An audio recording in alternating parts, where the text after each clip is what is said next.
IPS Vinod Meena, SI Mahendra Makashe, Prem Malviya सहित अन्य police कर्मियों के खिलाफ ex army man Ravi Bhadauria ने मारपीट और अभद्रता की शिकायत की है। भदौरिया ने आरोप लगाया है कि पुलिस कर्मियों ने शराब के नशे में बेवजह उसे रोककर लात घूंसे से बुरी तरह पीटा और रात भर थाने के कमरे में बंद रखा। मामले में टीआई मनीष लोधा ने जांच की बात कही है। प्रार्थी भदौरिया ने बताया कि 31 दिसंबर की रात वह अपने ड्राइवर नरेंद्र पिता श्यामलाल के साथ रात 2 बजे अपने वाहन से अपने घर आनंद नगर नानाखेड़ा जा रहा था।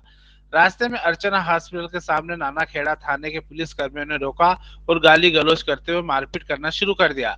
इसके बाद थाना नानाखेड़ा पर एएसआई संतोष नाथ, आरक्षक रिजवान और राधेश्याम पीट रहे थे। माधवनगर थाने पर लाकर आईपीएस विनोद मीणा की मौजूदगी में एसआई महेंद्र मकाश्रे, प्रेम मालवीय, विनोद मीणा सहित अन्य पुलिस कर्मियों ने कमरे में बंद कर बेल्ट और लात घूंसे से पीटा। आईपीएस मीणा द्वारा चाटे मारने से भदौरिया के कान से खून निकल आया। गौरतलब है कि 31 दिसंबर की रात 2 बजे पुलिस ने एक्स आर्मी मैन भदौरिया और उसके ड्राइवर सहित 4 साथियों के खिलाफ शासकीय कार्य में बाधा डालने और पुलिस से अभद्रता को लेकर धारा 353 सहित अन्य धाराओं में केस दर्ज किया था। पुलिस ने इन्हें आरोपी बनाकर कोर्ट में पेश किया था। मामले में 2 को जमानत मिल गई थी, जबकि 2 आरोपियों को न्यायालय ने जेल भेज दिया था। जेल से लौटने के बाद भदौरिया और नरेंद्र ने मंगलवार को माधवनगर थाने पहुंचकर शिकायती आवेदन दिया है। मामले की जांच की जा रही है। हाँ, पुलिस के साथ मारपीट कर अभद्रता करने वाले जो आरोपी हैं नरेंद्र सूर्यवंशी, रवि भदौरिया द्वारा एक आवेदन दिया गया है कि उनके साथ भी मारपीट की गई है। तो उसके संबंध में एक शिकायती आवेदन प्राप्त हुआ है, जिसमें जो उसके तथ्य हैं उनकी जांच की जाएगी। ये 30 तारीख और 31 तारीख को नाइट को ये पुलिस वाले ने मिलके मुझे मारा गया था। मेरे को मारा है, मेरे ड्राइवर को मारा है। शिप का ये मैं एक प्रोग्राम से अपने घर जा रहा था, इन लोगों ने रोका, बोले किस लिए जा रहे हो, कहाँ से आ रहे हो। वो जो जिस पुलिस वालों ने मारा सबने दारू पी रखी थी। कहाँ पर मारा था? ये नानाखेड़ा अर्चना हॉस्पिटल के सामने। आप कहाँ से आ रहे थे? मैं अब प्रोग्राम से आ रहा था, आस्था गार्डन के इधर। नाम क्या उनके? महेंद्र मकासे, मालवी और राधेश्याम और एक और एसआई है नाथ, साहू। मतलब कुल मिला के 10 से 12 पुलिस वाले हैं। कौन कौन से थाने के? 4 ये तो इसके नाना थे माधवनगर थाने के, बाकी वो जो पुलिस वाले हैं नानाखेड़ा थाने के। नानाखेड़ा थाने का प्रकरण था। इन लोगों ने मुझे रात भर इस माधवनगर थाने में रखा और फिर रात भर मेरे को मारा है। सीएसपी मीणा जो अभी जो नए वो है, उन्होंने पर व्यक्ति मेरे को 50-50 चाटे मारे। कोई आरोप लगाया था आपके ऊपर? कोई आरोप नहीं लगाया, सिर्फ इतना पूछा कहाँ से आ रहे हो। मैंने बताया मैं एक आर्मी मैन हूँ, मैं ऐसे मेरा भतीजे की बर्थडे था, उस पार्टी में से आ रहा था। इसके बाद इन्हें एक आर्मी मैन बोलते इन्हें लात घूसे सब उतार के मारा है मेरे को बुरी तरीके से। लॉकअप में भी रखा है? लॉकअप में रखा है। लॉकअप के जो इनके कैमरे चलते हैं, ये वहाँ नहीं मारते हैं, इनका एक पीछे रूम है, उस रूम में ले जाके मारते हैं ये। और ये बोलते हैं कि हमसे बड़ा गुंडा कोई नहीं है। अभी तो अगर टीआई साहब के ऊपर है, क्या क्या जांच करते हैं क्या नहीं करते। अगर नहीं होता है तो मैं इसके ऊपर जाऊंगा, मैं एसपी साहब से मिलूंगा, कलेक्टर साहब से मिलूंगा। इसके बाद अभी अगर मेरी कार्रवाई नहीं होती तो मैं मुख्यमंत्री जी से मिलूंगा, गृह मंत्री जी से मिलूंगा। मैं एक आर्मी मैन हूँ, इन एक आर्मी मैन का भी मान नहीं रखा है।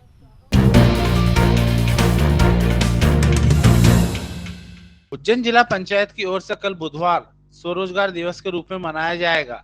इस कार्यक्रम में हितग्राहियों को प्रशिक्षण के साथ रोजगार भी प्रदान किया जाएगा। जानकारी देते हुए जिला पंचायत सीईओ अंकिता धाकरे ने बताया कि यह कार्यक्रम दोपहर में 1 बजे से शुरू होगा और इसमें लगभग 100 हितग्राहियों को प्रशिक्षण के साथ रोजगार प्रदान किया जाएगा। कार्यक्रम में मुख्य अतिथि के रूप में उज्जैन के प्रभारी मंत्री जगदीश देवड़ा, उच्च शिक्षा मंत्री मोहन यादव, सांसद अनिल फिरोजिया और विधायक पारस जैन मौजूद रहेंगे। शासन के निर्देशानुसार 100 लोगों की उपस्थिति में कार्यक्रम किया जाएगा। कल ये प्रोग्राम हमारा 1 बजे संचालित होगा, स्वरोजगार रोजगार दिवस, जिसमें हम लोगों को टोटल जो आदेश आए शासन के उसमें अराउंड 100 के हम लोगों को यहाँ पर क्राउड के बीच में हम लोगों को प्रोग्राम करवाना है और लगभग 100 हितग्राहियों को हम लोग यहाँ पर वितरण किया जाएगा। कौन-कौन से अतिथि रहेंगे और क्या तैयारियों की समीक्षा की आपने? इसमें हमारे अतिथि के रूप में प्रभारी मंत्री जी, हमारे शिक्षा मंत्री जी रहेंगे, सांसद जी रहेंगे, विधायक जी रहेंगे। सभी लोगों को हम लोगों ने आमंत्रित किया है एंड इसमें हमारा रूरल और अर्बन दोनों क्षेत्र की स्कीम्स को हम लोगों ने किया है फोकस।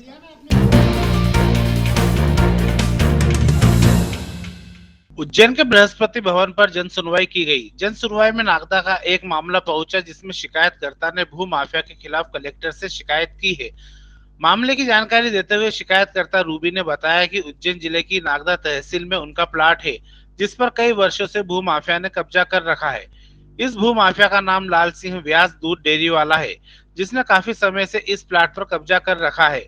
कब्जे को लेकर लाल सिंह से जब भी बात की जाती है तो वह प्लाट पर से कब्जा छोड़ने के लिए राजी नहीं हो रहा है और कहता है कि मेरी शिकायत किसी से भी कर दो, कुछ फर्क नहीं पड़ेगा।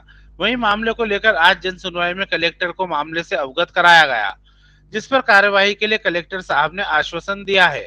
को आवेदन दिया, उन्होंने कहा कि आपका 2-3 दिन में काम करवाएंगे। काय का आवेदन था कि हमारे प्लाट पे भू माफियाओं ने कब्जा कर रखा है। भू माफिया का नाम है लाल सिंह व्यास दूध डेयरी वाला, नागदा जंक्शन। प्लाट है के मकान प्लाट जो दीवार खड़ी कर ली, उसने दीवार खड़ी कर ली है और हम बोलने चाहते हैं तो बोले हम तो बनाएंगे, आप जो बने वो बन कर लीजिए।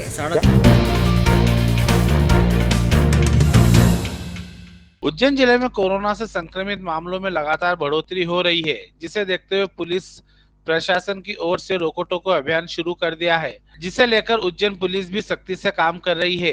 कार्यवाही की जानकारी देते हुए सीएसपी पल्लवी शुक्ला ने बताया कि कोरोना के बढ़ते मामलों को ध्यान में रखते हुए कार्यवाही की जा रही है। इस कार्यवाही के तहत लोगों को मास्क लगाने के लिए बोला जा रहा है और जो लोग मास्क का उपयोग नहीं कर रहे हैं उनके खिलाफ कार्यवाही करते हुए जुर्माना लगाया जा रहा है।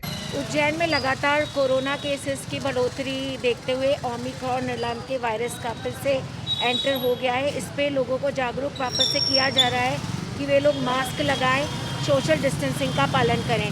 इसके अलावा जो मास्क नहीं लगा रहा है उसके विरुद्ध चालानी कार्रवाई की जा रही है।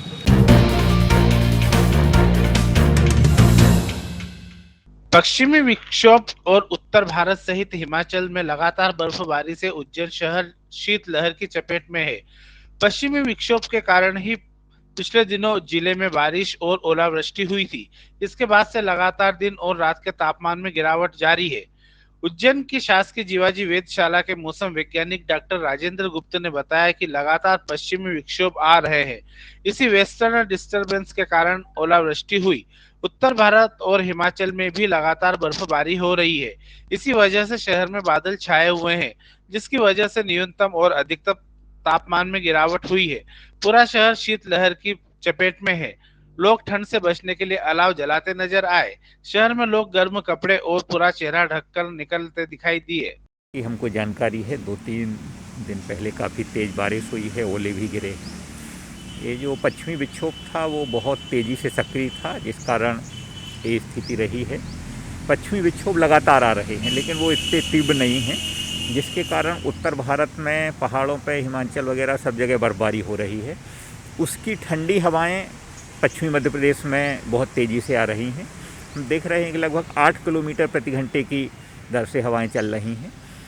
कुछ पश्चिमी विक्षोभ के प्रभाव के कारण बादलों की भी स्थिति बनी हुई है।